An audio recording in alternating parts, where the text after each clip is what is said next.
Deleted. Thank you for your love and support. I appreciate it all. Recently, news broke from major Western outlets like the Washington Post, revealing that the US administration is actively considering military options in the West African nation of Mali. On the surface, the justification presented to the global stage is standard: fighting terrorism, specifically targeting groups like the JNIM and Al-Qaeda affiliates operating in the region. Here is what the Washington Post reported. Quote, the Trump administration is weighing military action in the West African country of Mali to target the Al-Qaeda affiliated group known as the JNIM. End of quote. If you take this headline at the face value, it sounds like a typical counter-terrorism mission. But when you look past the official press releases and look at the economic and geopolitical reality, a completely different picture emerges. No sovereign country deploys high-value military assets across continents out of sheer charity or goodwill. Foreign policy is driven by national interest, strategic positioning, and economic gain. So why Mali and why right now? It boils down to one primary factor: resources. Mali sits right at the center of the Western Sahel, bordering 7 countries. More importantly, it possesses immense natural wealth. Mali is one of Africa's leading gold producers, with gold accounting for roughly 80% of its total export earnings. Between 2021 to 2026, global gold prices surged to record high above $4,000 an ounce, delivering massive export revenues to Alliance of Sahel states, particularly Mali and Burkina Faso. Beyond gold, Mali has massive untapped deposits of lithium, uranium, manganese, iron ore, and phosphates. Lithium alone has become critical for electric vehicles, battery storage, and advanced manufacturing. Look at how the US Department of Defense framed these resources. Quote, securing critical minerals is vital to national security. In an era of global disorder, Africa will be central to Americans' future prosperity and security. End of quote. At a time when global powers are racing to secure supply chains, critical minerals are no longer viewed as commercial opportunities. They are treated as matters of strict national security. Trump considers military options in Mali, according to U.S. officials at Washington Post. They consider targeting the genie at FIA as they did in Nigeria. Sebastian Gorka, Senior Director of National Security Council, in charge of the fight against terror, would include in favor of one-armed intervention against the terror of genius and all groups supporting the genius. The Americans are now encouraging the governments of North and West Africa to buy equipment and U.S. services to support their struggle against groups of Rotero.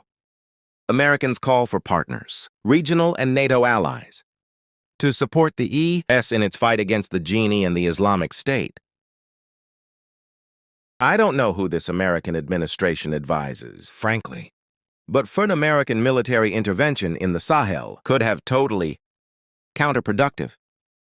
One U.S. intervention could reinforce, continues, the Islamic State in the Sahel, rival, by further fueling chaos and offering the group terror ground, one new propaganda and recruitment argument.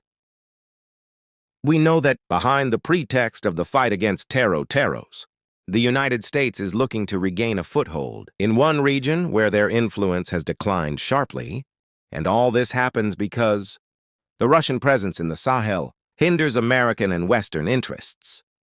Like increased cooperation between the countries of the US and Russia upsets the strategic balance of the region and considerably reduces Washington's influence.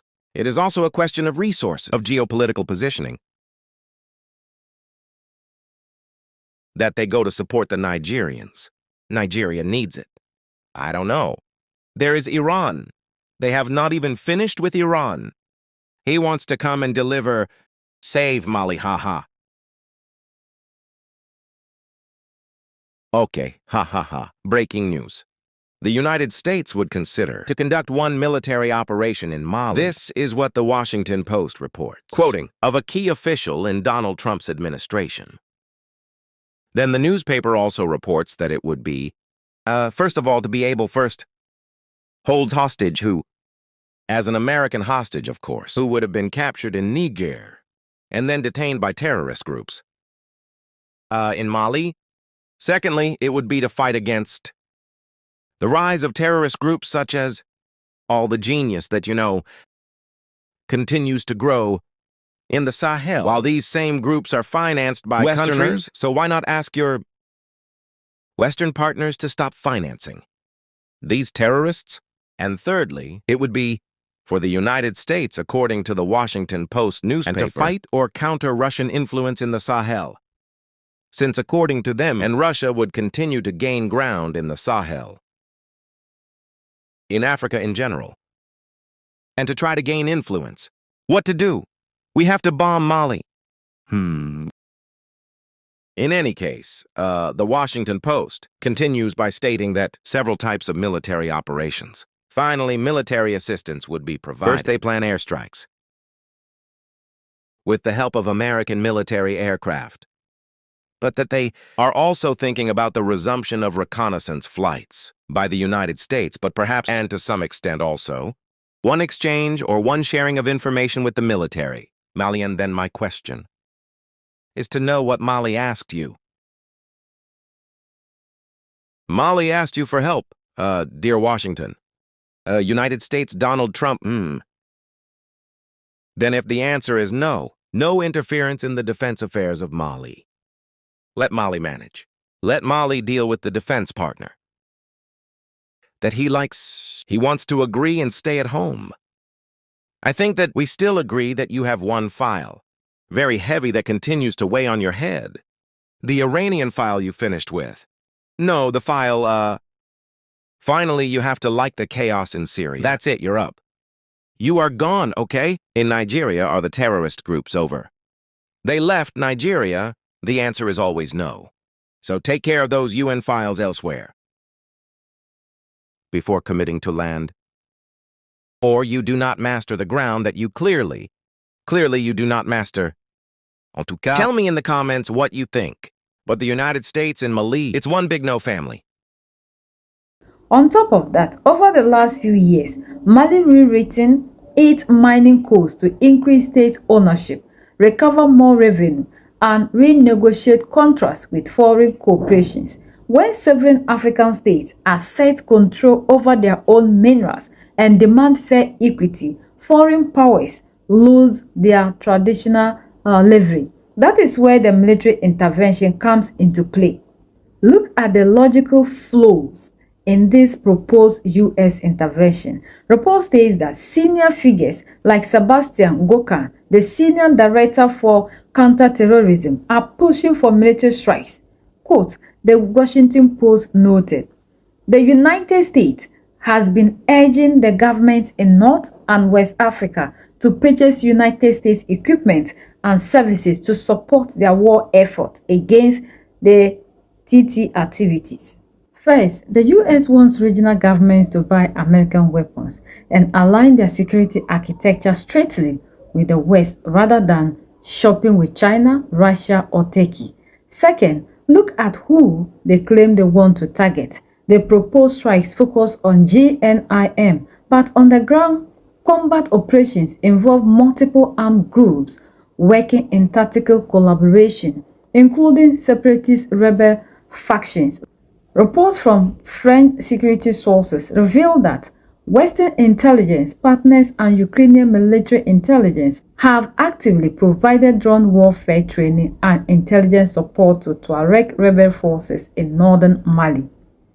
The Ukrainian small screen has the advantages of allowing us to avoid cooperating with Al-Qaeda-linked jihad, whereas by contrast, our ties to the Tuaregs were also seeking independence for their region are well known.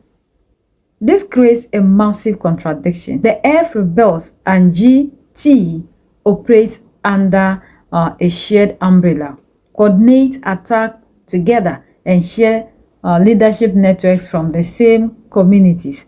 If you support one group while claiming to fight the other, you are funding the very network you claim to be fighting. How can you fight ICAI while your alliances supply training and equipment to their direct tactical partners on the ground? To see what a US military intervention actually delivers, we don't have to queues. We only need to look at Nigeria.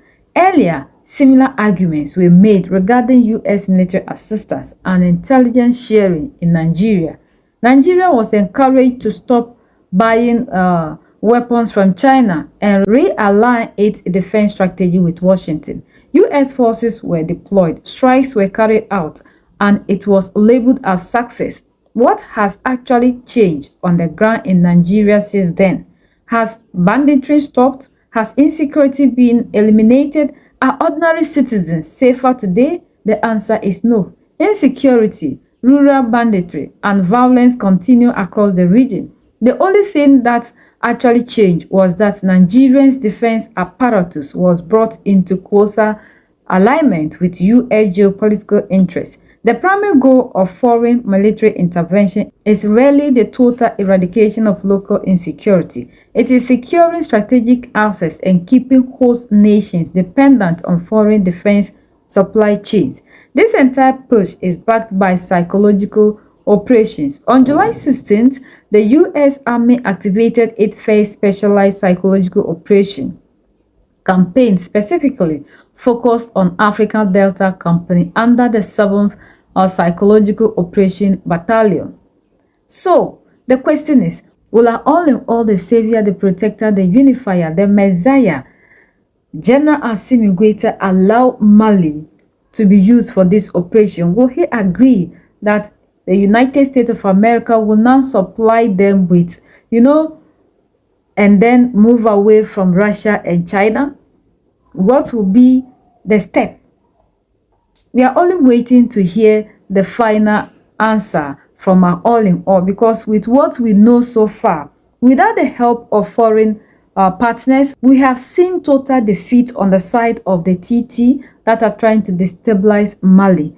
We have seen the Russian helping, and for all these years, they have always had their equipment from other places to help, because I remember one of the speeches made by Captain Ibrahim Traore, and he was saying that when they needed these things to protect themselves, they refused to sell, to the point that even the nations that were ready to sell to them, they still went ahead telling these nations not to, so they blocked.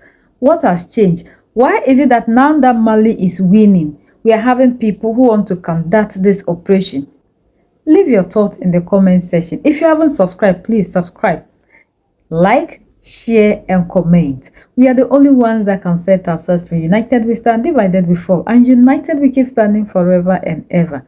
The greatest enemy of the African is mental slavery. So let's decolonize ourselves from mental slavery. Let's keep sharing to educate our brothers and sisters. Together we'll make Africa great for ourselves and the next generations that are going to come. So that's the latest around the world and in the United States of America.